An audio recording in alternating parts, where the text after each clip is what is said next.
Hello, my name is Chris. I've been a business owner, business seller, and a business broker. Welcome to Digital Merchant. This is your channel for digital marketing, online business, and growth strategies without all the noise. Nobody likes noise.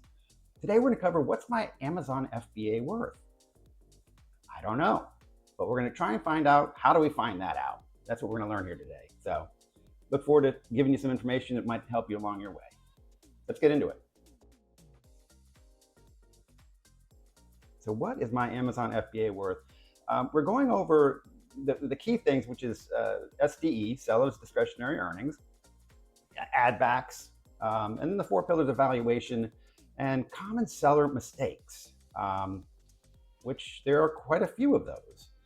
So when we talk about seller's discretionary earnings, what you really do in order to get that number, you're taking the net profit and then you're adding back certain things. And usually it's tied to the owner. Expenses they may run through the company. Again, we'll get into that in just a minute here, but SDE is the net plus the add backs.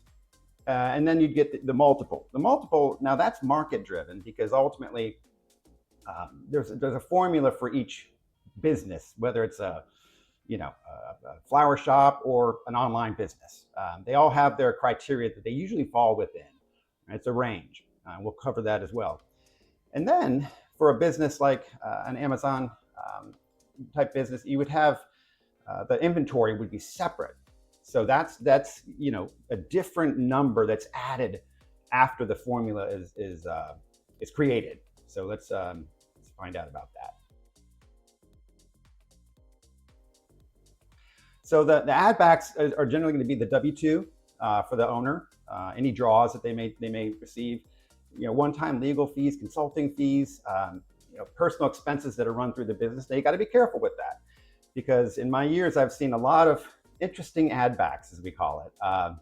There was a business that they had a bunch of trucks and the trucks were reliant on accounts, and the owner sold several of the trucks that would be necessary to recreate the previous numbers. So then, you can't do that. That's not an add back. So don't do that. Oh, and real estate too. Somebody sold a parcel and claimed it as an add back. Don't do that either. Keep it clean. But yeah, personal expenses are fine, those kind of things. But any purchases that are specific for the business, the ongoing concern, are not valid add backs. But anybody any expert's going to kind of tell you that. And there's formulas. Again, it's keeping your add backs realistic because it'll get found in due diligence if you get that far. So Quiet Light, they're a business brokerage, and they've got 4 pillars of value. They've got the growth. They're looking at, is the growth of the business consistent? Is it flat? Or is it growing? Is it increasing?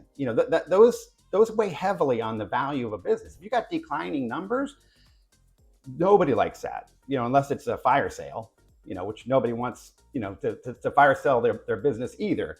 But then you've got the risk.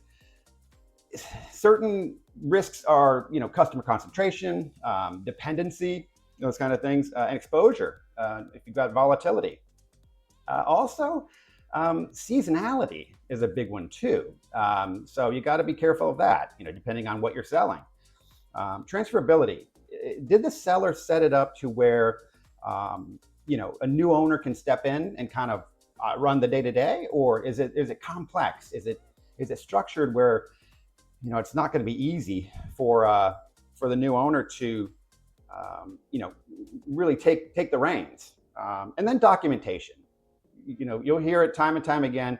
Clean books and records, organized, set up well. There's no, missing numbers and odd things. So clean documentation and a structure to it. Super important. Now we get into the interesting thing. Most people are running it off cash basis when you're talking about the numbers. And in order to really transfer it in a clean manner, you got to get to that accrual basis. And so you look at things like inventory. Well, on the cash side, it's the inventory is at purchase, when you purchase it. So it's sitting there not doing anything. Whereas the accrual basis, it throws it into COGS, which is cost of goods sold, which is what you really want to see. So, it really cleans up the numbers and the accounting version of the numbers, which is super important. You want to have it as clean as possible, and this really helps it. And it makes the seller's discretionary earnings defensible. I love that word. Defensible and auditable, which means it's trackable and traceable. There's no missing pieces to it the way there would be on the cash side. So super, super important on that.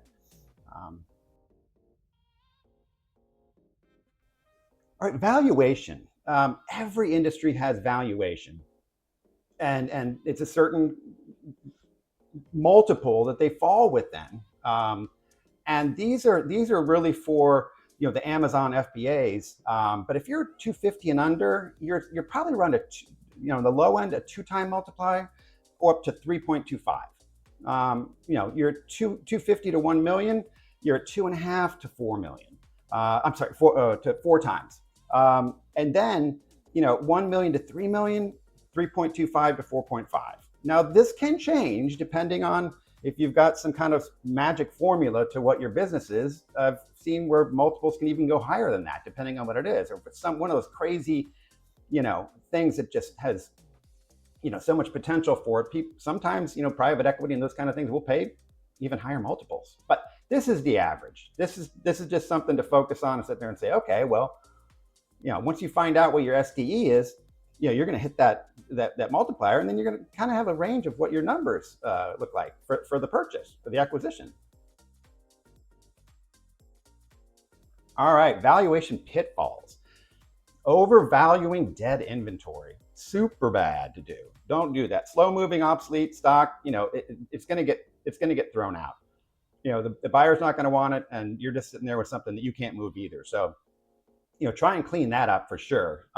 You can't really price in sweat equity and all the blood, sweat, and tears. What pays you back for that is your just the performance of the company. So you may have worked so long and so many hours and didn't pay yourself forever. Well, that's when you really get paid, is when you sell it. And if you've done well, the money will be there. So that you get paid back then. Value on revenue, not profit. Another thing, you could have a company doing $10 million in sale, but they're only throwing $750,000 to the bottom line, net profit.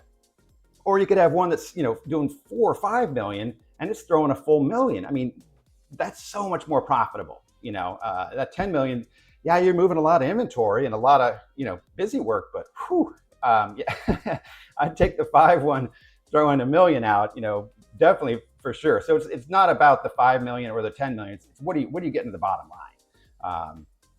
That creates your SDE, your seller's discretionary earnings. Ignoring SKU concentration, another big one. If you've got one SKU that generates over 50% of your revenue, oh, that's ugly. That's a huge high concentration on one product line. So try and avoid those kind of things if you can. I know it's not super simple to do, but definitely try and if you can, do something about it. Inventory in the transaction. Now, the way they value your inventory, it's the landed cost, which that means what was the freight, import duties, any expense that it took for you to get it, and it's never valued at retail. It's always at wholesale. What you paid for it number, plus the shipping and plus any duties or extra fees or tariffs now that they have. Dead and slow moving stock, as it says, it's usually excluded or definitely heavily discounted. And I've even seen people just, more along the line, they'll exclude it because they know they're throwing good money after bad, so to speak. How it flows through the deal, SDE, only the inventory is added separately, without a doubt. That's just the way of the world. I really haven't seen a deal.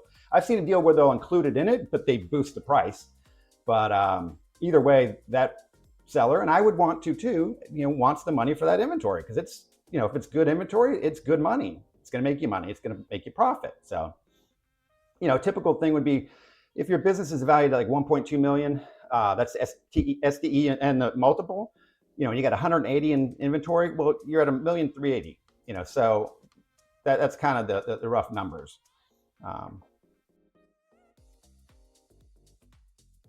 Now, what I would recommend for sure, based on the fact that Amazon FBAs, it's very specific industry. You want to go to a professional. You want to go to somebody who knows that industry and knows it like the back of their hands. Well, Quiet Light, they specialize in only online businesses. And what's great about that is, they have people, and all of their brokers are previous owners of online businesses. They either started them, bought one and sold it. Either way, they know the industry. That impressed the heck out of me because there's very few brokerages I've ever seen that have that. So if you're in the Amazon FBA industry, you want to go with the best, and you want to really focus on getting the top amount of money for your business. What's great about what they'll do is they'll actually do a valuation on your business. It's no pressure. I mean, no obligation. If your business isn't ready to sell, they're going to tell you, and they're going to tell you what you need to fix. So it's kind of a win-win. You go to them, you explain what you got. They review it. They work with you. It's very confidential. So it's all protected. Nothing's going to get out. They do have a calculator and those kind of things. So I definitely recommend going on there if you're seriously interested in selling, because you want to go with somebody who really specializes and isn't just a marketplace. They're not just going to throw your business on some website and wait for a buyer to walk in the door. There's a lot of those out there. If I had a business and it was like an Amazon one, I would not go with a marketplace. I want to get top dollar, and then going with something like Quiet Light, that's how you get it. So I hope this information helped. I'm your digital merchant. I'm helping you trade effort for efficiency. Subscribe and stay digital. Thank you so much for watching. I hope that really helped.